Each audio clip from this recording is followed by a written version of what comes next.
Second sound test isn't even necessary. Oh, we get a second sound test? No, this is it. Oh, we're recording. Yeah, we're recording. Oh. What are you doing? Oh, that's funny. Embarrassing me. Sorry. No, it's fine. Let's Hey, get into the folks. good stuff. Back again. Back again. So is this episode 13? Oh, it is. Episode 13? It is, which means we have to stop after this because this is where PCP died. No, this is where we keep going and push past that break that barriers. mile marker. Oh, yes. Break barriers. Was that like a 22 Jump Street? Yeah, reference? you just gotta keep busting through those. We watched a lot. Honestly, when we recorded our best of 2024 episode, I was anticipating it being longer. I feel like I dragged it out to make it longer. Yeah. But this is going to be the long one, I feel like. Well, yeah. Got some shit to say. We've got some movies we've watched, shows we've watched. We've been busy in these last couple. Yeah, and what also helps is that we took like 2 weeks off. Yeah. So there's if not closer to 3. Closer to 3. It's like 2.5. But whenever Christmas was. Well, no, because we recorded before Christmas. Yeah. Yeah, because that's why I have a couple Christmas movies on the list that yeah, we sure did. That floated on here. So just like little snowflakes. We'll just jump back in time to Christmas Eve was when I picked back up after we recorded our slays. Started out. I watched the Trolls holiday specials with my son. Okay. Philip and I big Trolls fans. Did enjoy them. They're great, and as were the holiday specials. They were very enjoyable. Which Philip has not watched. I enjoyed that they got the original voice cast back for them. I don't know if I would have enjoyed it as much if they had like the people who do the TV show. Originally, why I didn't watch them is because I just assumed instead of looking into it that it wasn't going to be. Well, the only reason I knew that was because like when the first, I think the first one was just called Trolls Holiday. I'm looking right at it, so I guess I could. I didn't realize I had the titles written down. A buddy of mine, I was over at his house, and his daughter was watching the Trolls Holiday when it first came out, and I was like, "Oh shit, it's the same people. Like all the voices are the same." But I didn't watch it until last week or whatever the fuck that was. But no, they were both pretty good. It was short, sweet. Like, I mean, I don't think that either one is even 30 minutes long. Doesn't need to be. Trolls Holiday, and then the second one was called Trolls Holiday in Harmony. Was the sequel. Okay. But yeah, they were pretty enjoyable as most Trolls things are if you're into that kind of thing. And then Christmas Day, one of Belle's favorite movies is Crossroads with Britney Spears. Yeah, and, I remember you telling me. With Britney Spears and a shit ton of other people that I never knew were in this movie. Like Zoe Saldana, this was like one of her first movies. Dan Aykroyd's in it. Justin Long's in it. It's a good little cast. And I feel like it's easy to write off because it's just some Britney Spears chick flick. Honestly, really enjoyed it. I really enjoyed it. That's what you said. People shit on it a lot. I feel like it's just one of those movies that's easy to shit on. Yeah. Specifically because of Britney Spears. More than anything, I was just so surprised at her acting skills. Like, I don't know why, but I've never seen Britney Spears act before, I guess. But I thought she did a great job. I thought she was pretty good in it. Yeah. And like, yeah, I mean, it's a chick flick. It's an ABCs follow the, color within the lines kind of chick flick, but like, it's deep too. It dealt with some like dramatic shit, like some heavy shit. I was like, damn, this movie's got some shit to say, huh?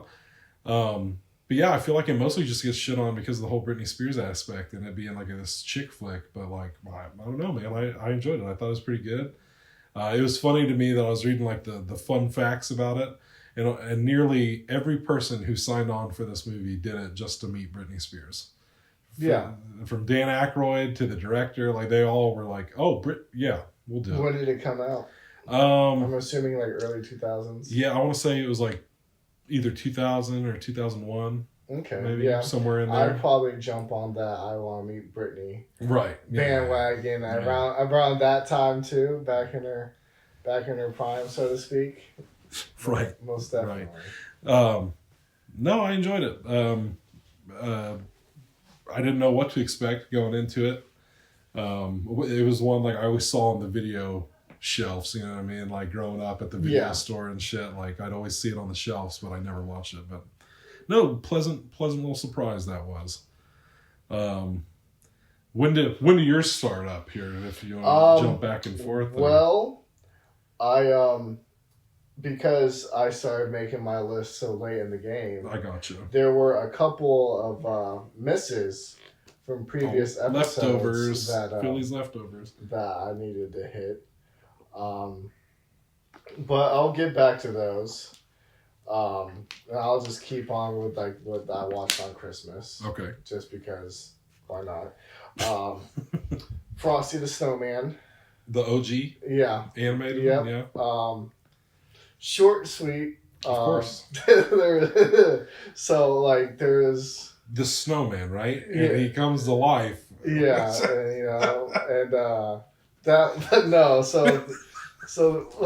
there was a few things. Obviously, it's a kids show, so I shouldn't be too. If you're about to hit me with a Philly thinks it's silly for a fucking kids show that's like 100 years old, but like, yes and no. I thought Philly thought it was funny.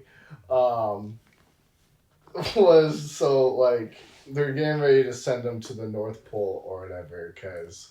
Apparently it snowed and then the heat skyrocketed like the same day. So he's already starting to melt like immediately. So like we need to get to the North Pole. And so he asked one of the kids, he's like, do you want to go with me? He's like, and she's like, yeah, as long as I'm home from dinner. I'm like, where are you at? So you can go to the North Pole and back before dinner time. And so I mean, yes, Phil, I did think it was a little silly, but it was just funny that I was like, I'm gonna make a point to bring that up, and then got made fun of for it. And then I watched A Christmas Carol. Was in like the 1985 or 84 around that time period. Yeah, there's so many of them. With like George S. Scott or whatever his name is. A little fun fact: my dad's favorite Christmas movie. Just fact. Like the Christmas Carol in general. Yeah. We've watched a lot of different variations of the movie, and that just so happened to be one that we turned on, and so I was like, I can get with it. I feel like I've only ever seen the Jim Carrey version.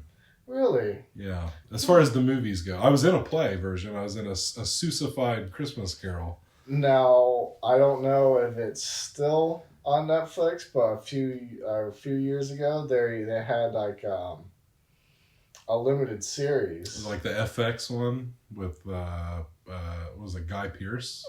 Maybe. Yeah.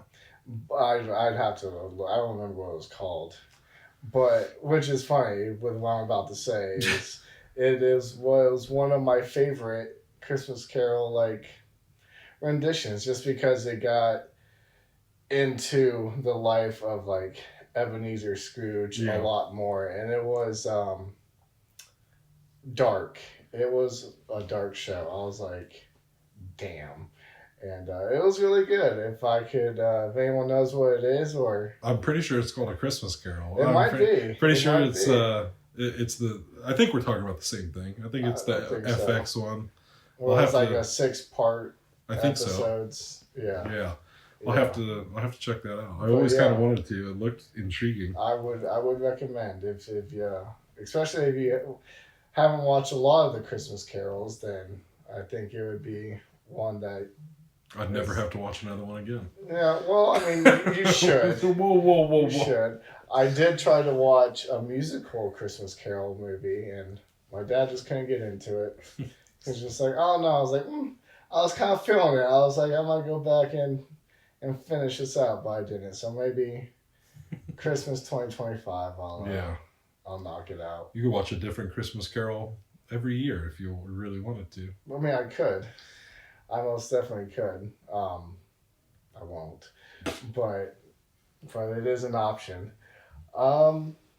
And so, did you want to keep going, or did you? If you want to bounce it back over to me, yeah, we can bounce. We can do like a 2 for 2. Okay. Well, then my next two, I went back and rewatched Dune Part 1, followed by Part 2 the next day, next morning. So I took a little snooze in between. Yeah, this is when I learned that my days of just sitting down to watch a long movie are probably over for quite some time, since my kid is of a certain age now that he's just like, bah, all over the goddamn place. So sometimes a movie that should be 2 hours takes like 4 to 5 to watch.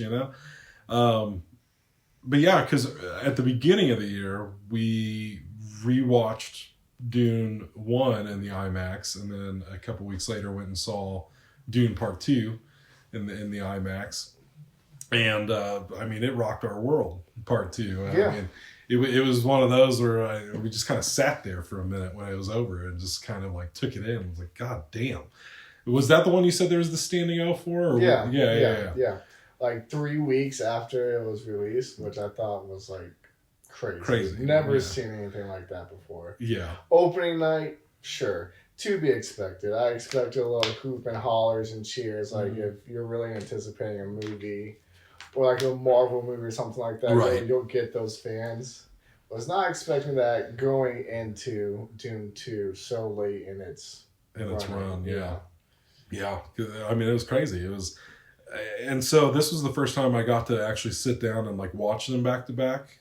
And at this point, I've seen Part 1 many times since it's come out. Yeah. I'd say easily 5 or 6, probably. I'd agree. I mean, fuck, you saw it in theaters 4 times. Yeah, and saw it at home at least once. Yeah. So. I mean, they're still excellent.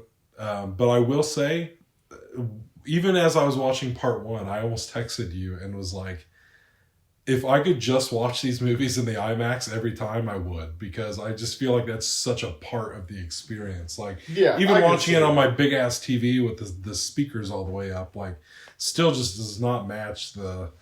I want to hear that woman chant inside of my soul. You can watch a movie or you can experience one. Be part of one. I'm trying to every time. I mean, I feel that way about all movies, but just specifically, I feel like the Dune movies are up there with like Interstellar. That's like, if I'm gonna watch it, please let me see it in the IMAX.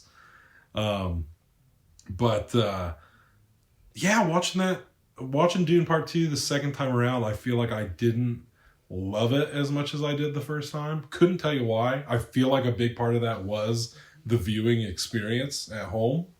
I feel like that could definitely affect it, especially like, were you alone or? Yeah, no, I was alone for that because that started.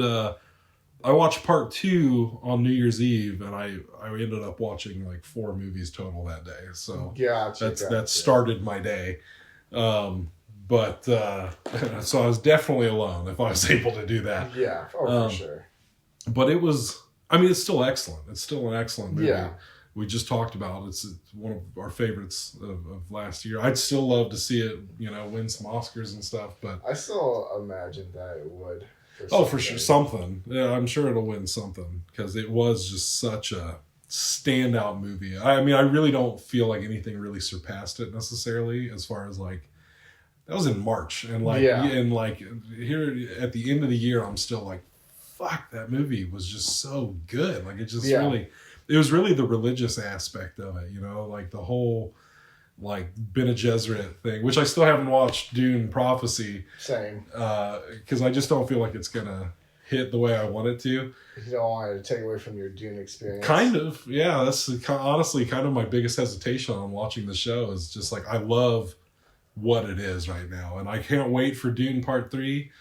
But, yeah, I just feel like there are certain elements just, like, hit so much harder when we saw it in the IMAX or just in a theater in general than watching it at home. When he's screaming at everybody. Yes, or just whenever anybody's using the voice the Bene Gesserit voice. So it's just fucking. It was terrifying in Dune Part 2. And it will rattle you. It will in the too. IMAX. It absolutely will. You feel like you need to sit down even harder. Like, good God. But yeah, they still good. But like I said, I don't know, man. I don't know what it was. It might have just been the home viewing experience. Still pretty good. I need to finish the damn book is what I need to do. Yeah. Because I read up to where the first Dune movie ended and then was waiting for Dune 2 to come out to finish reading the book. And now I feel like I'm just going to have to fucking restart the book from the beginning. But no, it's still good. What was next on you? So I'll just go ahead and knock out my leftovers. Okay. Which was Brightburn. Okay. To start with. Bullshit movie. Which, in my opinion. You know, in case if fans don't know, it's essentially what would happen if Superman wasn't a superhero. Right. And used his powers for evil, essentially. I feel like it's been so, like, now it felt like so long since I've watched it. Like, this probably would have been good to, like, I might start taking notes while I watch things, just like even as like little highlights of just things to remember. Yeah. Because even now, like, nothing really stands out to me about that film. I'm sure if I rewatched it, I could go on a whole rant. I mean, I had a rant ready like a month ago that I could have went on about this movie.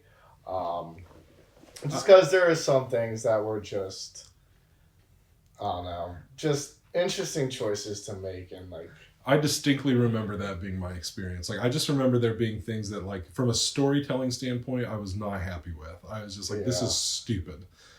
Yeah, I mean, because even, like, who played his mom? Elizabeth Banks, I think? Yeah, she sure did. And so, I mean, obviously, like, I get that, you know, she couldn't have kids or whatever the situation was, and you just found a baby in the woods, and just... as one does. And just adopted it. But, like, when shit was starting to, like, go south, the husband was like... let's get rid of him. Like he's not your kid. Like, she's like, well, he is. I'm like, well, you guys did raise him, so I don't know. Like, I can understand that. Like, yeah, he's an alien and he has powers, and you guys can't control him. But also, it's been like 10 years. So. Yeah, so it's like, seems like you're really ready to just put him down like a rabid dog. You know what I'm saying? Which I mean, in hindsight, probably should, but you know, you're dealing with an unhinged kid with unlimited, like, with amazing powers. So it's like, what are you really gonna do? Right. So I thought that whole dynamic was like, where he just like flipped a switch. He's like, "Yep, nope, time to get rid of him." I was like, okay. He's just practical man, I guess. He's like, he's a problem now. I have limitations, and that they've been met, and he surpassed them. So overall, it was just okay. I had someone like really push for me to watch it. Yeah. It's like, oh, you haven't seen Brightburn? You haven't seen Brightburn? You need to watch it. I'm like, okay. Like, did you really? I mean, the concept's cool. I think it could have been executed better. Well, that was my whole thing with it. It was like, it never lived up to its concept. Like, it felt like such a waste to me. I was like, what was the point? You know? You didn't have to kill Badger like that. Yeah. Crush him in the truck. I feel like, I mean, it's been so long since I've watched it now, but I do feel like that was part of my problem, was like, the kills never made sense to me. You know what I mean? Like, I feel like he would kill people that did not deserve it, like, at all. Like, they didn't do anything, sort of thing. And I was just like, this is dumb. Like, it's like not following its own rules. Yeah. And I will say, the kid was a little bit of a creep. For sure. I remember now, so it's trying to come back to me a little bit, because I remember he was just like in the girl's room while she's like sleeping and stuff. Yeah. Being a real weirdo. I'm like, I know you're like getting ready to go through puberty and stuff, my guy. You're sounding like chicks, but this isn't. This ain't the Go talk to your dad. He'll tell you not to just. He'll give you his old tapes. You don't have to do this. You don't have to be peeping on people. Right? There's these magazines he's got hidden under the mattress you can look at. And then another one I watched was American Assassin with my boy Dylan O'Brien. Yeah, you love your Dylan O'Brien. And that's the only reason why I watched this movie. And it was okay. It was essentially about like this guy and this girl. Like I think. Is it Michael Keaton in that movie? Michael Keaton is also in that movie, and he's like the CIA guy that like trains them. And stuff like that. So like pretty much what happens is like, I think they're on their honeymoon at like this like resort, and like a terrorist attack happens, and like hate to see it. I mean, you hate to see it, and it was pretty brutal because like it shows like the whole fucking thing, and like people are just getting popped off. Like it's like it was like a massacre, and so and he went to go get some drinks, whatever, and he's like, I need to find my wife. So he's like running through the crowd and all that kind of stuff. Finally gets to her. He gets like shot. And so he's just like laying down next to her and then just like pop her right in the head, like right in front of him. And so now he's like hell bent on taking out terrorists. And so it's kind of like one of those like, I'd say kind of like, like a Jack Reacher or what's the other, like Jack Ryan, stuff like that, where like that kind of esque of like CIA espionage type shit. And dude was just like headstrong. He like did like he was just so like seeing like laser vision, single minded. Like he did not give a fuck about orders. Like he's just like, I am killing these terrorists, and like he would do whatever it took to do so. A killing machine. And he was good, but he was also like really cocky about it, which I was like, I don't think you have the right to be. And so Michael Keaton gets captured at one point, and so then he's like, I'm gonna go after him, because they're like, oh, once you're captured, you're dead. That's like whether ghosts or whatever. Right. And so he's like, no, well, I don't follow your rules. So he's like, I'm gonna do it anyways. And so, like, towards the end of the movie, like, the whole plot was, like someone was going to let off a nuke or whatever. Okay. And, so... Shit escalated. It did escalate very quickly. One thing that, another Philly thought it was a silly moment, so they said the only way that to, like, prevent, like, catastrophic casualties is they had to throw the nuke in the water. And so they did. And so, like, and then you see, like, the nuke goes off at the end of the movie, and it's just like, I feel like there'd be more repercussions. Right, for sure. I feel then look at all the sea life you just killed, right. Like the radiated water. Yeah, like so I felt like there should have been more of a fallout than what the helicopter almost crashed. They catch it at the last second type shit. I'm just like, nah. I mean, it was just one of those CIA action movies. Mm-hmm. It didn't break the mold. I don't think anyone gave like an all-star performance or anything. I mean, John Brown was good, but everybody showed up, got their check, and went home. Pretty much, everybody knew what the fuck this was. Yeah. No one was like, "Oh, this is." So the nuke goes off in the water, and they don't do nothing about it.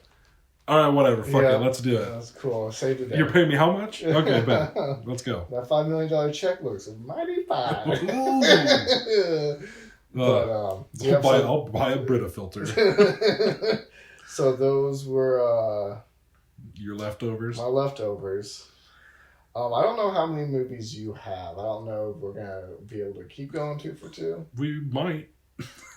You said you watched like 18. I think that I do have 18. Yeah, I think that was about mine. Okay, well then fuck it. So New Year's Eve I watched a few. I watched after Dune Part 2. I watched The Witch. I gave that a rewatch. Okay. I'm a big fan of The Witch. I have been since the first time I've seen it. I know it's not for everybody. And I am one of those people. I've liked it more every time I've watched it. because I remember the first time I watched it, I hated it. I thought it was stupid. I watched it begrudgingly the second time. I'm like, oh, we need to watch The Witch. I'm like, do we though? And I was like, after I watched it, I was like, okay. Yeah. When I watched it the third time, I'm like, it's all right. It's all right. It's not as bad as I made it. I mean, I totally get it because it is a acquired taste of a film. Like, it is very.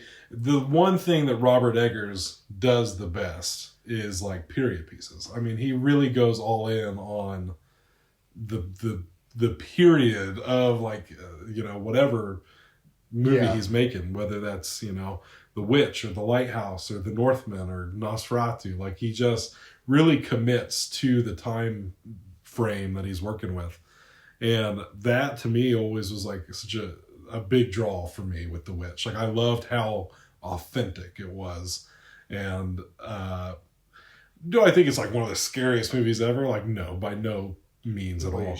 But like it's I don't know, man, there's just something I really enjoy about it. I know I texted you about this when I was watching it, but holy shit, Anya Taylor-Joy is a child in that movie, and it's just like, I guess it never dawned on me at the time when it came out, because that was like the first thing I'd ever seen her in.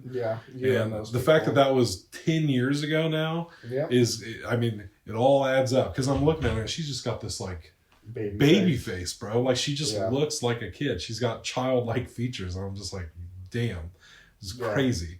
Especially to fast forward to now where Furiosa's coming out, and it's just like totally different.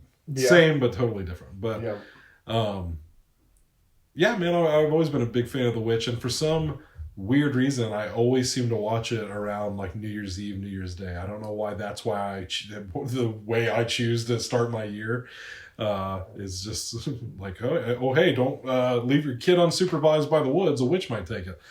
I forgot how brutal that movie was at times, though, because I told you I was watching it with my son in the room, and I was like, yeah, no, this will be fine. Because I was like, I won't watch The Northman because I know The Northman gets a little bloody and stuff. Whoops. Totally forgot about some of the scenes in The Witch. Like, when the baby gets fucking taken and, like, the witch mashes it up into a paste, basically. I was like, ooh. Yeah, but don't watch this. Don't turn away from the TV. Don't fast forward. Skip scene. Still enjoy that one. I was watching that to get hyped for even more hyped for Nosferatu later that night. I was just going to do a Robert Eggers marathon and watch The Lighthouse and The Northman as well. Just didn't have that kind of time. But I wanted to fit one more movie in just so that I could have 31 movies for December, one for each day. So I squeezed in a rewatch of Hundreds of Beavers. Oh, yeah. I was like, I need something just light and frothy to take me through. And so I watched Hundreds of Beavers again and still fucking loved it. Yep, it's made your top 10 list. It did just make my top 10 list. Ooh. It's fun. That's one that if I had the opportunity to see it in a theater full of people, I would absolutely take it. Yeah. Without you. I'd probably skip out on that one. Be like, ooh, busy. But then, I mean, I don't know if you had any others. I had two at more. The end of the year. I had two more leading it because Nosferatu was like the start of like my 25. I did try to write these in pretty much as much of an order as I watched them. So my two that I finished the year out with was Juror number 2. Gotcha. So I mean, how much of that movie do you know, or is it just that he's a juror? Pretty much. So I know what they showed in the trailer, and I know you don't watch trailers, but the trailer revealed that like he was the one that might have hit this person in a hit and run, and then was put on the jury of like this big trial. Yeah, and it's like a murder trial. Like, oh, did this guy kill his girlfriend or wife or whatever? Yeah, girlfriend. That's what I thought. And he's on the jury and is like, oh fuck, I might have been the person who killed this person. Yeah. And that's what I know about this movie. Okay. And that Clint Eastwood's still out here doing it at almost 100 years old. Yeah, I mean, that's pretty much what the movie was about. I mean, I guess, I mean, I won't get to, well, I mean, I can't even get into the ending because, like, obviously you haven't seen it, so that would really take away from the whole movie. It was one I was looking forward to. Weirdly enough, like, so I saw the advertisements for it earlier in the year, and it was going to come out to theaters in like October, I think, September or October, and it just never happened. I was like, well, what? Where did it go? And then like a month or so after that, they're like, oh, it's going to be on Max as a Max original. I'm like, oh, interesting. Interesting. I wonder why they ended up pulling it. I don't know. Yeah, so I did watch it. I enjoyed it. I feel like up until like. I thought you said you didn't know how you felt about the ending. Yeah. Is that right? Yep. And I don't know. I feel like I'd have to rewatch it. I feel like once you watch it, it'd be nice to be able to kind of like bounce off like your interpretations and like how you felt about how they handled it.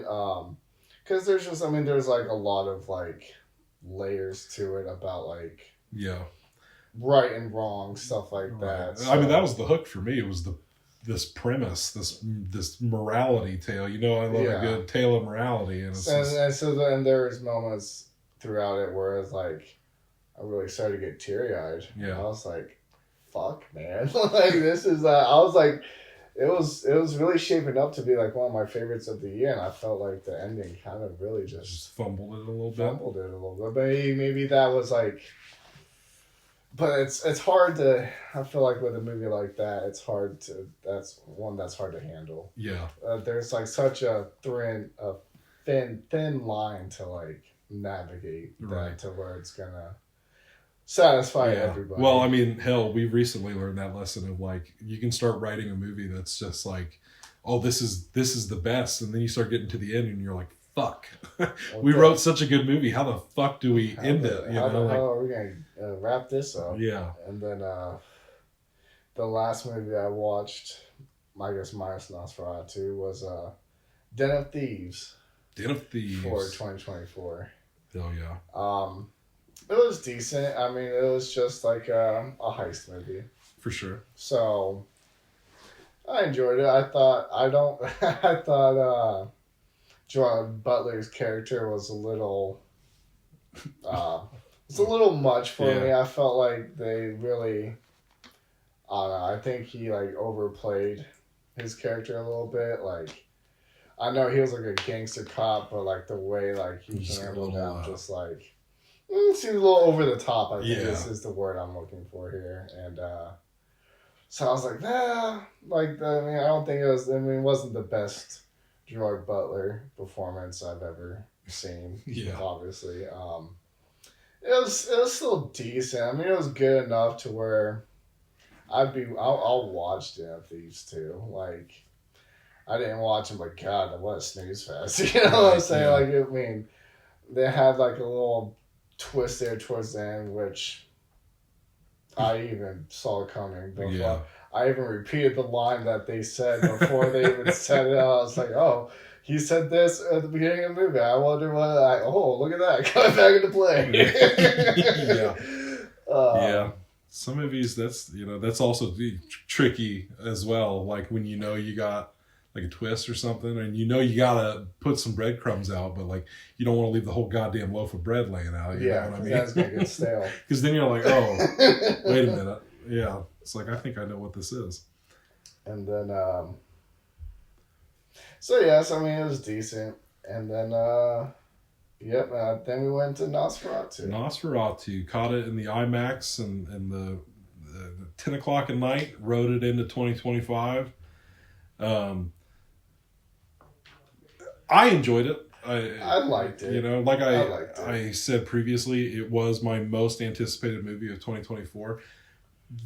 With that being said, if it was my most anticipated, I probably would have liked it a little less. Yeah. If I had a lot, because I went into it pretty much like completely blind, even in the aspect of like I'd never watched Dracula, I'd never watched Nosferatu. Same. So like I didn't know anything about like story-wise, I didn't know shit going about into this. it, and so I felt like that hindered my experience a little bit because I had nothing to like base off of what like the inspiration was for some of like the choices that they made, like some of like even just like the sexual like I was gonna say gave like, Challengers a run for its money for being the horniest movie of the year. You know, I mean, I remember at one point I laughed out loud in the theater because I was just like so taken aback, like. Because, like, they're, like, doing that thing where, like, she's, like, kind of going in and out of, like, being, like, I guess... Trance or whatever. Yeah, trance or whatever. And then they just start fucking, like, aggressively. And I was just like, what is going on here right now? I was like... That was probably one of my least favorite parts, because I was like, what is happening? This is... That was a choice, for sure. I feel like I love Willem Dafoe. He was great. He was great, but I will say there was like one part of dialogue that I just thought was Philly thinks it's silly kind of moment. So like he's talking, he's like explaining like what Nosferatu is or whatever this thing is going on in like the old time language. And then it's almost like he stops, turns to the camera, is like, it's this, like really like mansplains it out to you. I'm just like, I got it. I just heard the whole little exposition that you went on. You didn't have to say, oh, it's the devil or whatever. Right, the I was like, thank you, Willem Dafoe. Like,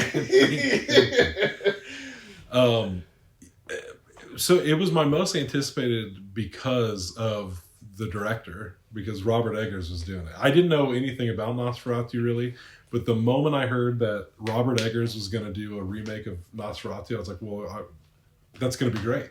Yeah. I just knew it would be. And I was talking to Belle about this after the fact. I do feel like one thing that hindered my experience was how fucking late it was when we went to see this movie. Yeah. We were both so goddamn tired, and like... That coupled with the fact that the first 30 minutes is all black. It's just all dark. It's a very dark movie, yeah. So, literally.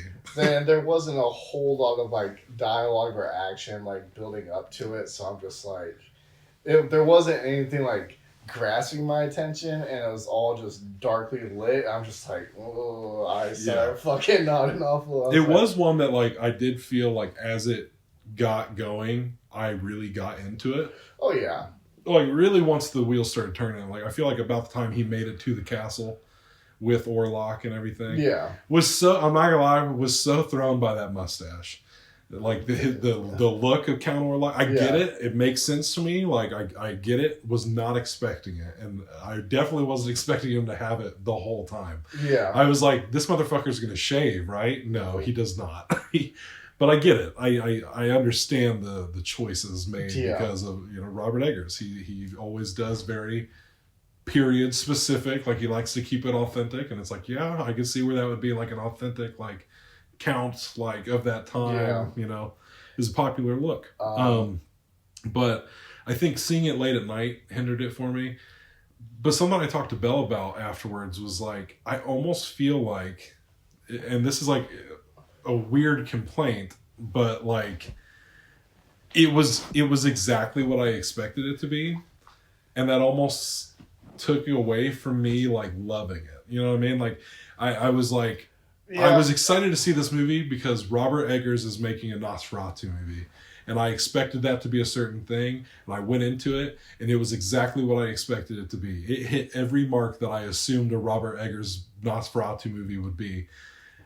And I almost feel like that was a negative. It's exactly what I wanted it to be.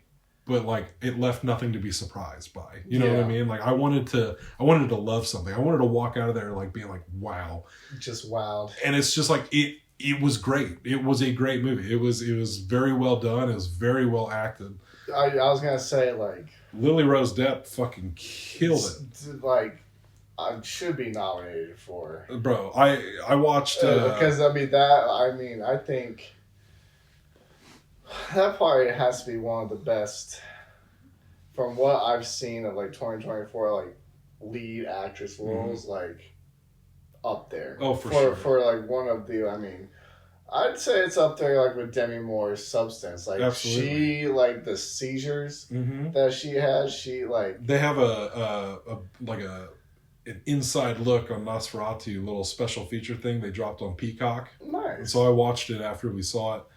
And they were talking about those scenes where, like, that's all her. Like, there's not, even that scene where she does the thing with her face and her tongue and, like, you know, she, like, rolls her fucking eyes back and everything. It's all her. Like, it's not CGI. It's not effects. Like, it's just her doing these things to her body and, like, really just putting herself through this shit. And I'm just like, wow. Yeah. Wow. She's like, call me a Nepo baby again. I fucking dare you. Like, yeah, Johnny Depp's my dad, but I'm here to earn this shit. And it's like, you earned it. You earned it, okay? She definitely, she crushed it. She did. Even her husband, who was also in Juror number 2. Nicholas Hoult. I thought he did a good job as well. Willem Dafoe did a good job with his supporting role. The dude that played Count Orlok, Bill Skarsgård, crushed it. Dude, unrecognizable. Like in the voice, the look, all of it. I knew Bill Skarsgård was in that movie going into it. Yeah. And I still Where the fuck is he? didn't realize that was him watching it. I was like, and it wasn't until like afterwards. Yeah. I think you said something as we were like walking in the parking lot. I said, no shit. Like, good God, yeah. Great. Yeah. Everybody was really good in that movie. I feel like part of like not knowing anything about Nosferatu, I think I said something to you after the movie.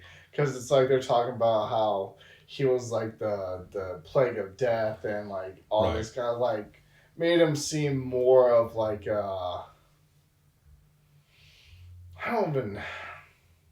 almost like he was almost like death himself versus like a vampire. Yeah. Like so I was like, I thought he was a vampire. Like, it was like my thought, like when they were like explaining who he was, I was like, maybe I do think that there's maybe something... I don't know anything about Nosferatu. Yeah. I do think that there might be something with the original Nosferatu about like the plague rats and stuff. Yeah. Like that come over on the ship with them and everything. But yeah, that's, you know, it's funny because it has made me realize that, you know, obviously Nosferatu is like a rendition of Dracula. And I'm like, I know nothing about Dracula, as it turns out. Like, apparently I've never delved deep into, like, the Dracula lore. Like, I know bits and pieces. Yeah, because I'm assuming that's where, like, a lot of the trance stuff and some of the sexual nature of everything, like, stemmed from Dracula. Like, suck your blood type stuff. But, so, I mean, maybe I probably should have had more context going into it, like I said earlier. I think I might have been able to appreciate it more so for what it was. It is one it's my most anticipated movie of the year, and I'm still looking forward to seeing it. Like, I've seen it, and I'm still looking forward to seeing it. I just want to see it one more time. I feel like now that I know what I've gotten myself into with it, I feel like I'll be able to appreciate it a lot more. I'd love to go back and watch some of the older versions, too. Yeah, I almost watched what they had, like the one in the 20s. Like the OG one? Yeah, it's on Tubi. Yeah, you can find that one a lot of places. I think that might be public domain, if I'm not mistaken. Because then the 70s one I saw in a few different places too. I think it was on Prime and Peacock, maybe. I might one of these days. One I'm curious to watch is called Shadow of the Vampire, which is like a sort of... If I'm not mistaken, it's like about the making of the original Nosferatu, and Willem Dafoe actually plays the guy who plays Nosferatu. Yeah. So he sort of plays the character, but not really. He plays the actor that plays the character. I'm curious to see that one. But no, I enjoyed it. Yeah, it was pretty good. Love the camera work in it, too. I really love just like the smooth, like, I noticed it in a lot of the scenes, especially in the IMAX, like the pan over and then cut out and then transition to the next shot and stuff like that. Yeah, very nice. Definitely some nice shots in there for sure. And then we busted into the new year. Yes, we did. I guess it's back to me. Just a quick one. I got nothing to add to this, but I started my year with Doctor Strange in the Multiverse of Madness. That's just where Bill and I are at on our Marvel marathon. Yeah. We're moving into Hawkeye. Was pissed that we took so long to do this because we could have timed it just right with Christmas and watched Hawkeye like a month ago, but whatever. So my more official movie the next day, the one I wanted to start my year with, I rewatched the 36th Chamber of Shaolin, a favorite of ours. Yes. Which I'll be watching next week. Yes. But we won't talk about it twice. It's one, well, unless you got some shit to say about it. Yeah, we'll see. It is one that I feel like ever since that first time we saw it, it just is such an inspiring movie. Oh, yeah. It's one that, like, it's not surprising to me. Like, I was thinking about this watching it this time around, where it's like, sometimes, obviously, we heard about this movie through Wu-Tang Clan, like in the Enter the 36th Chamber. And I feel like it's easy sometimes to be like, oh, this is that, and that's why we like it. You know, like, we like it because of the Wu-Tang connection. But it's so nice to, like, watch something that can stand on its own 2 feet without that connection. Yeah. And I feel like 36 Chamber has that. Like, like, I've watched it like 3 or 4 times now. Only saw it once. And I love it. It is a movie that I do try to watch at least once a year now, just because I feel like I need it. You know, like, I feel like it's a good way to kind of get yourself motivated. For sure. Great motivator, great messages. This was also the first time I got to actually watch it in its original language with English subtitles, because we were strong-armed into the dub. Like, anytime you find it on streaming, it's only dubbed, and that's fine. You know, it's a way to watch the movie, I guess. It's fine would be the best way to put it. I mean, I will always prefer original language English subtitles. I cannot. I am a monk. I will. That's a hill I'll die on. Yeah. I don't care. I know. Belle tried to say some crazy shit to me the other day where we were talking about Squid Game, and I want to watch season 2. And I just kind of finished season 1. Yeah. She was like, "Oh well, I haven't seen season 1 yet." I was like, okay, well, I didn't think you'd want to watch it at all. I was like, you're going to have to read subtitles. But then she came home the other day and she's like, I was told that it's dubbed. I'm like, it is, but we're not watching it that way. I was like, I refuse to watch this with you with English dubs. I'm not going to do it. I watched it with dubs the second time. Well, I say second time. My roommate watched it for the first time. Yeah. In preparation for season 2. And so I would just pop in and out because I already saw it. I already knew everything that was going to happen. I didn't feel like I really needed to sit there and like rewatch every episode. So like I just kind of pop in occasionally, like, oh, this is where you're at. This is what's happening. Like, so like little quick side note. Well, first of all, I'll finish this with the dubs. Like, Squid Game was like famously horribly dubbed in English. Bad. Like, and that's what I told. Bad. That's what I told Belle. I was like, of all the shows, like, I'm not totally opposed to watching dubs. Like, if we have to on something, but Squid Game, I am. I was like, that one is like famously bad. Yeah. But no, the little side note is there's this commercial right now for Domino's that's a Squid Game like tie-in promotion, and I'm just like, is this appropriate? I was like, can we just like remind ourselves what the fuck this show is about? Because like the commercial, I don't know if you've seen it or not, I have not. But like the chick is doing like the little cookie thing and it breaks, and it's like the little narrator's like, well, sometimes life doesn't go, you know, how we plan or whatever the fuck she says, and her cookie breaks, and she's just horrified because for anybody who's seen Squid Game, you know what the fuck that means. Like, she's going to get killed. And then she whips out her cell phone, which I'm like, okay, whatever. But she whips out her cell phone and orders her emergency pizza from Domino's. And the Domino's guy comes down on the slide and hands her the pizza. And the guard comes up and he looks at it and like slides back up the slide backwards. But she like pays the guard off with the pizza. And I'm just like watching this like, for people who don't know Squid Game, they wouldn't know this. But I feel like anybody who's watched the show, this is a dark fucking commercial. This is such a dark fucking commercial. Like, I don't think people understand like the fucking impact that, like, it's like she's literally gonna get murdered. Right. She's like, well, they don't know what that's. Luckily, I snuck my phone in and was able to order a fucking Domino's pizza. Yeah. Like, probably one of the weirdest ads I've seen recently. Plus, you wouldn't, if you watch Squid Games, you would know they don't have service. Amongst other things. Because one dude did sneak his phone in, and guess what? No service. No emergency pizza. But that whole scene was wild with the cop and like the main dude in black. Yeah. Being his brother and stuff. Oh, yeah. It was, I really enjoyed it. I remember the first time I saw that, I was like, fuck. so when I was like kind of popping in and out, crazy that we got into Squid Games. Right. I was like, we're not going to talk about it. I haven't seen season 2 yet, but here we are. But we can do a light recap on the first one. Yeah, and then he revealed that it was his brother, and like they were talking, and then my roommate was like, "Wait, what?" I was like, "Yeah, man, fucking crazy." Yeah, that was good. That old Corey and I watched that when it first came out. He came over like for a few days, and we just like binged the fuck out of it. So I'm looking forward to season 2. I enjoyed it. Nice little aside there. But yeah, 36 Chamber of Shaolin still holds up. I can't wait for you to be able to watch it like in its OG form, just to be able to watch it again since you've only seen it once. Yep. And then after that, I rewatched Challengers again. I used some of my Christmas money and bought a copy. It was just on my mind ever since I watched it the first time, and we talked about it a few weeks ago. It just stuck on my mind, and ultimately that's why it won Best Movie of December. But watching it that second time, I'm just like, you know what? Actually, I fucking love this movie.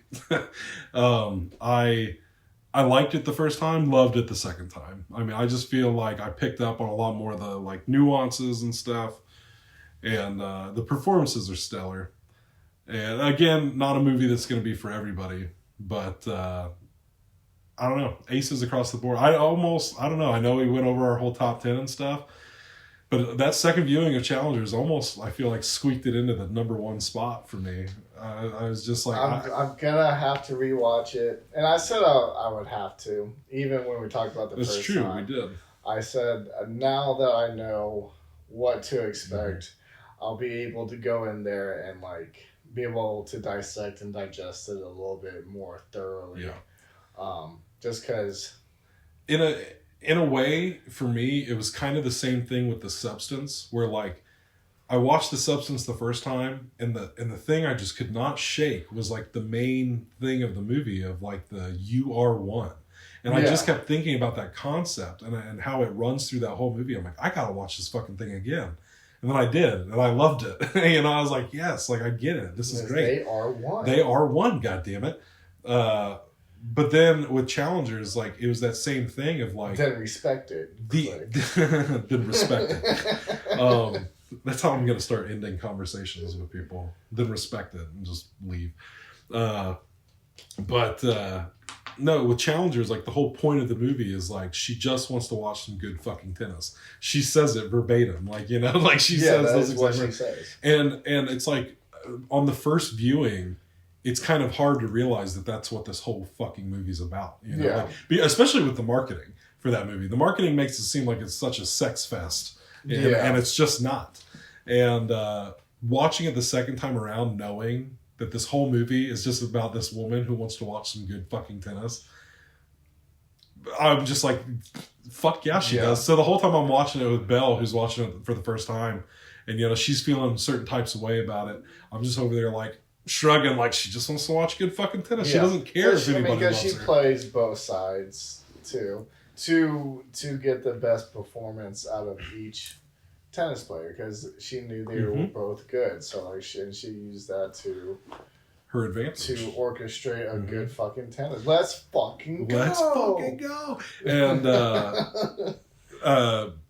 she the first time we watched it, that was like my big thing was the ending was phenomenal. And watching it the second time around, even more phenomenal, because there were all the little things I picked up on where it's like there's so much going on in those last like literally like 60 seconds.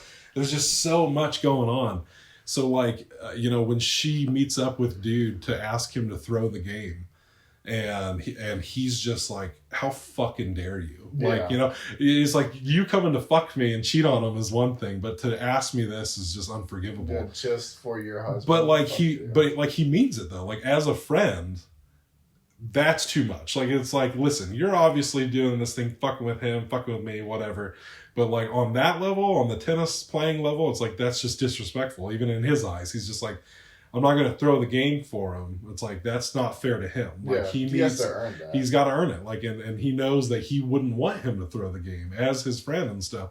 Yeah. And so in that last moment, since they weren't even really friends at that moment, when he fucking does the thing at the end where he puts the ball in the middle of the racket to tell him that he fucked Zendaya again,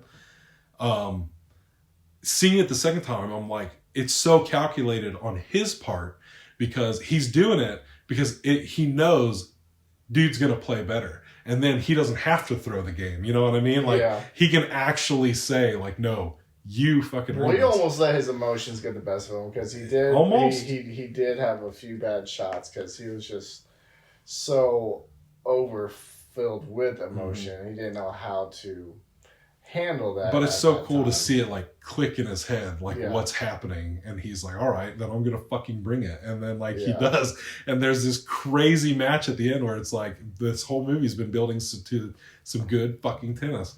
And it's funny because she even says in the scene like earlier in the movie where it's like literally like that 15-20 seconds, like her and that chick she was playing against, like she's like, we played some good fucking tennis. Like in those 15-20 seconds we were in a relationship, we were this, we were that.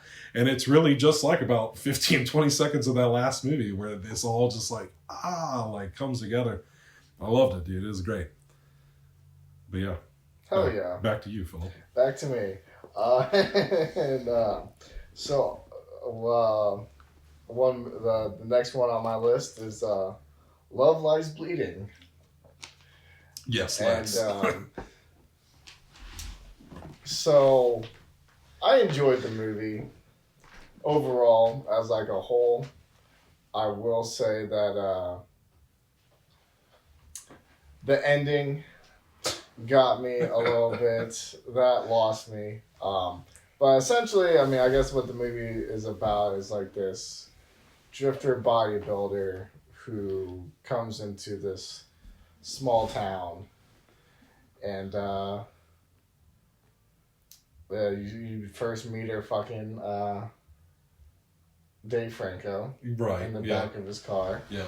And then you see Dave Franco at I guess it starts with Kristen Stewart working at the gym and talking about her sister and just kind of doing her thing, and I think she just kind of wraps up and leaves.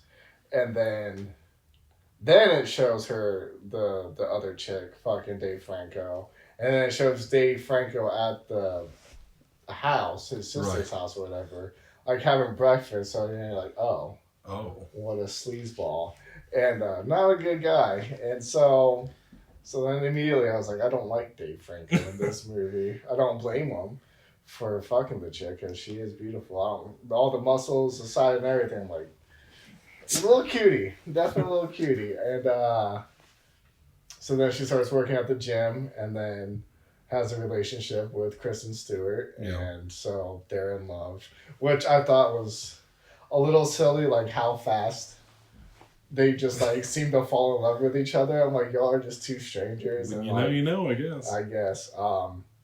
What I thought was kind of like should have been a red flag for Kristen Stewart. So like they're like walking out of the gym, and one of like the guys who works out there tries to hit on the bodybuilder chick, and she like punches him right in the face. And dude's like 250 pounds, like swole. Like he is like a big dude. Like not someone I would just go punching in the face, let alone as like a female. Right. And like what are they in Texas, Oklahoma? I think it was Texas. And so I was like, some people don't play. And he looked like he was ready to throw her around that parking garage. And so I was like, oh my God, what's about to happen here? And so then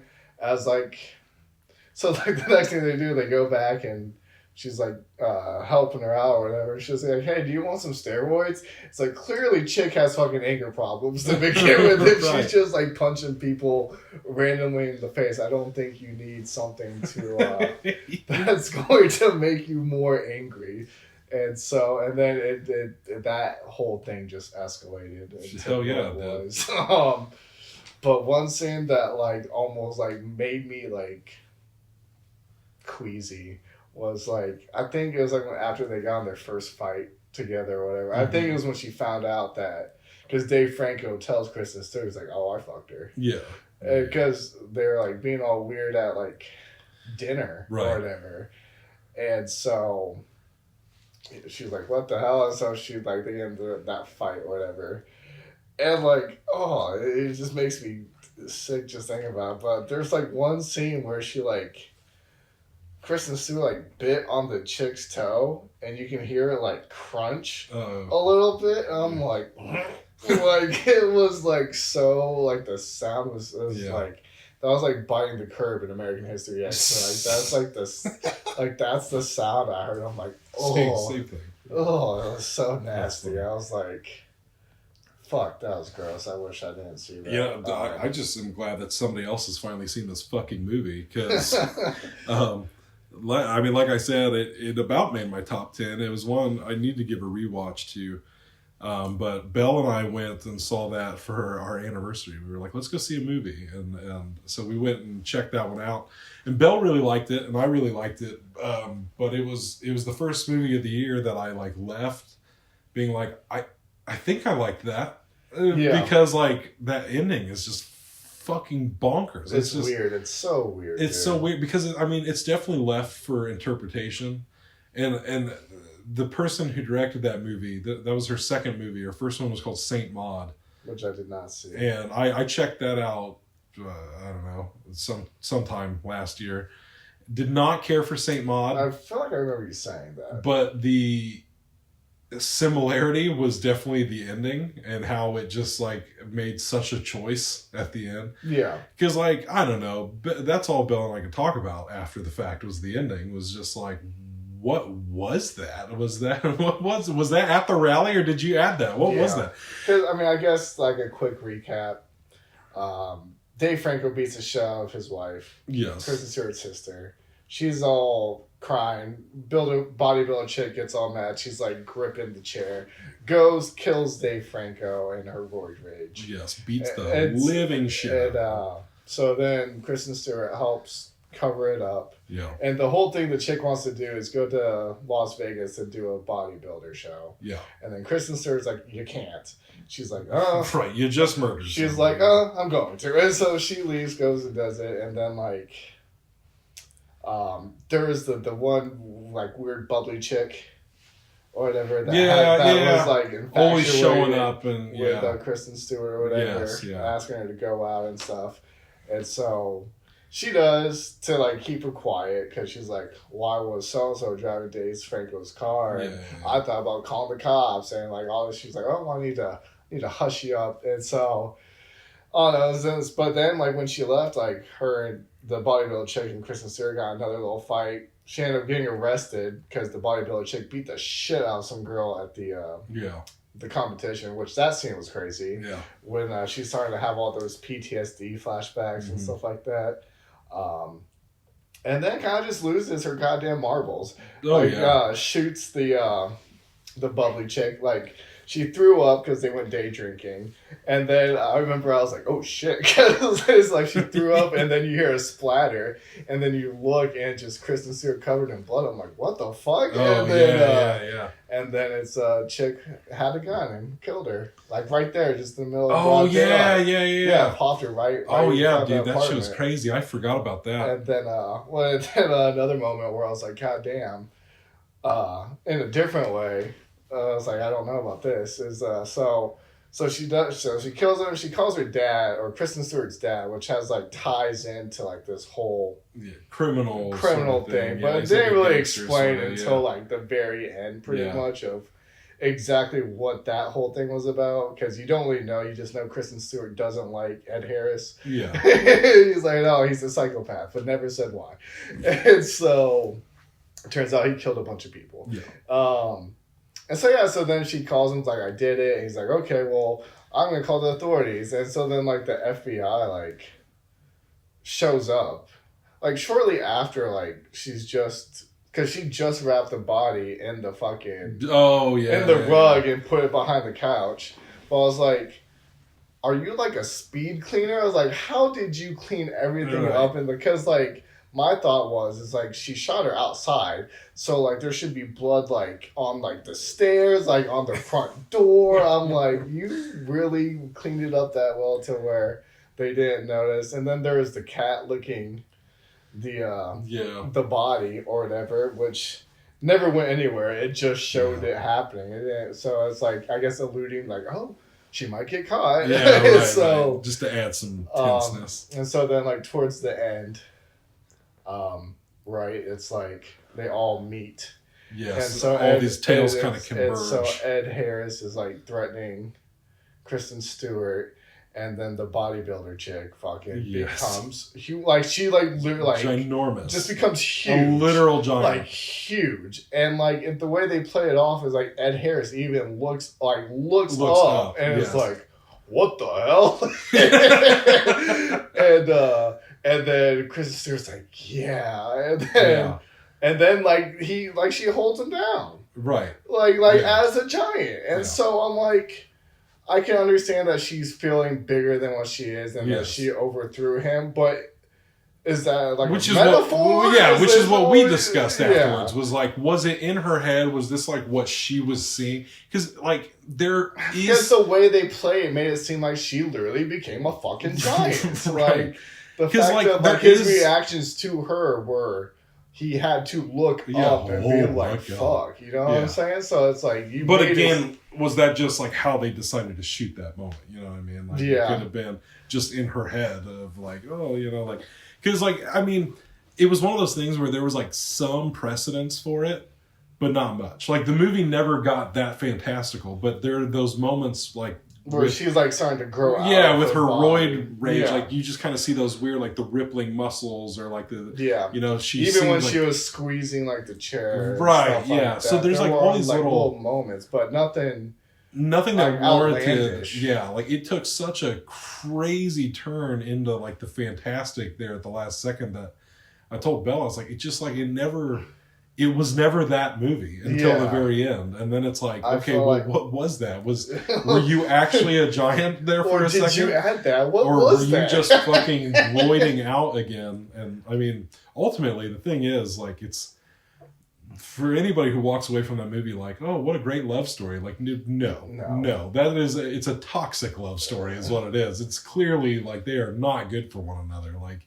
If anything, Kristen Stewart fucked herself by getting into all of this in the first place. Like, yeah.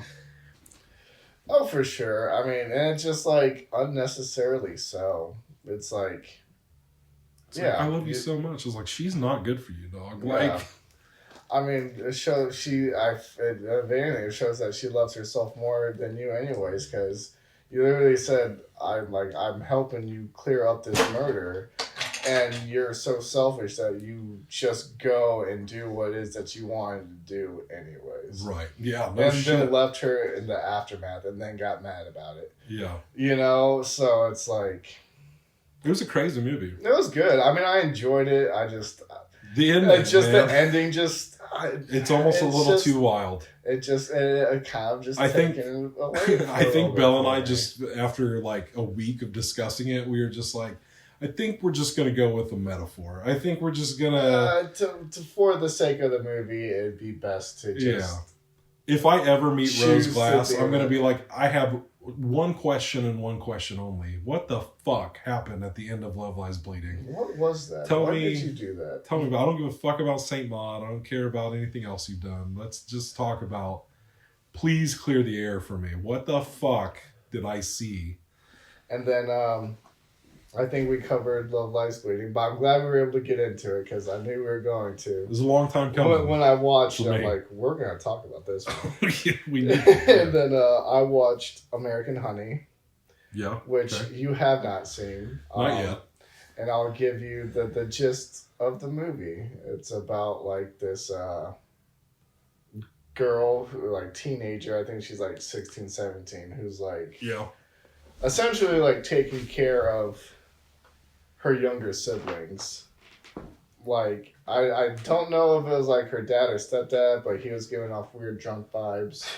And then the mom was, and so she runs, they were like, so it starts like they're picking through trash to get food and shit. So clearly they're like broke and stuff and like just trying to get by. And so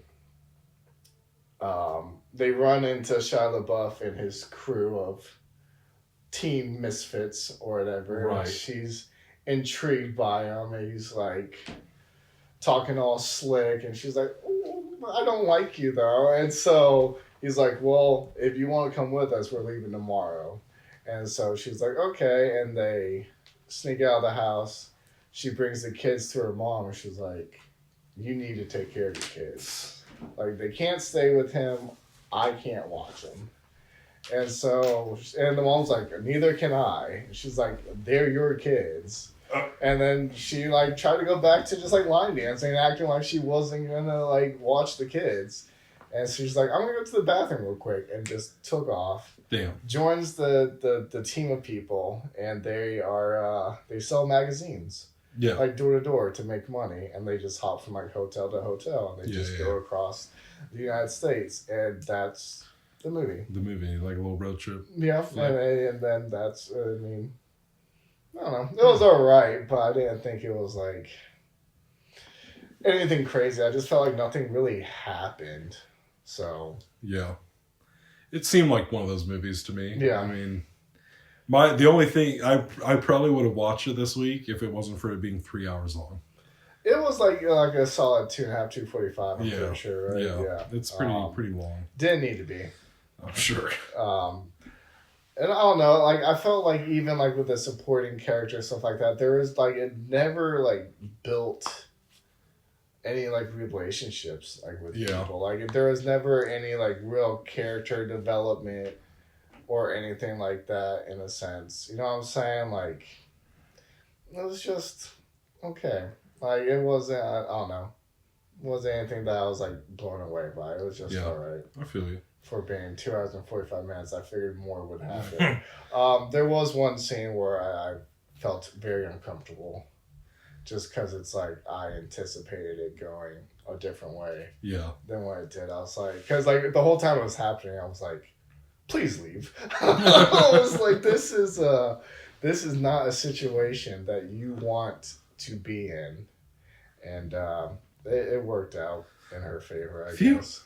But it could have definitely, in a different movie, it would have went a very different way. Yeah. It's one I'm definitely going to check it out eventually. I've had it on my shelf forever. Yeah, so I won't get into the nitty-gritties of the details, but overall it was alright, and that's what the movie was about. I gotcha.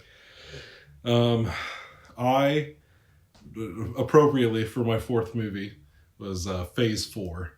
I watched Phase 4, which this is one that like I bought my movies after Christmas, like with some Christmas money and stuff. I'm like, okay, that's it. I'm done.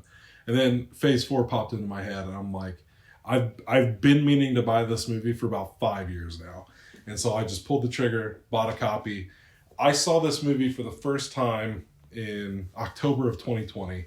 It was my favorite movie of that month.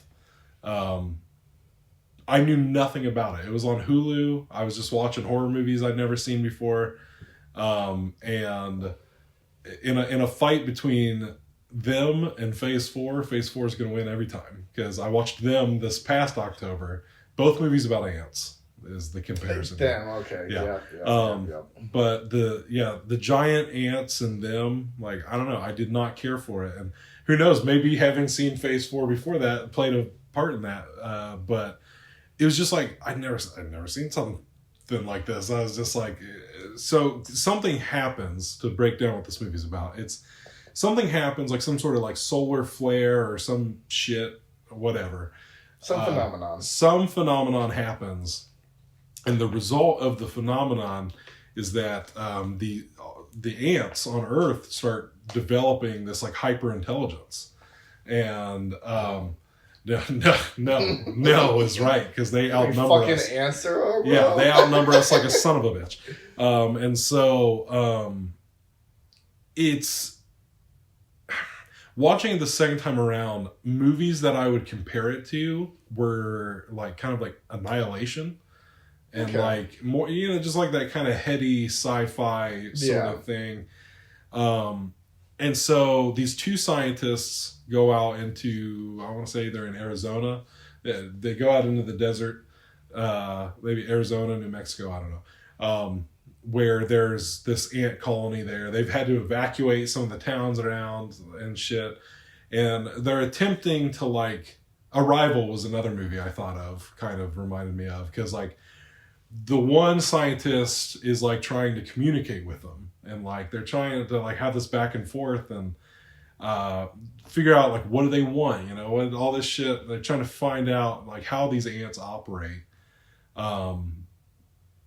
But at the same time, basically, like a war breaks out between these scientists and these ants.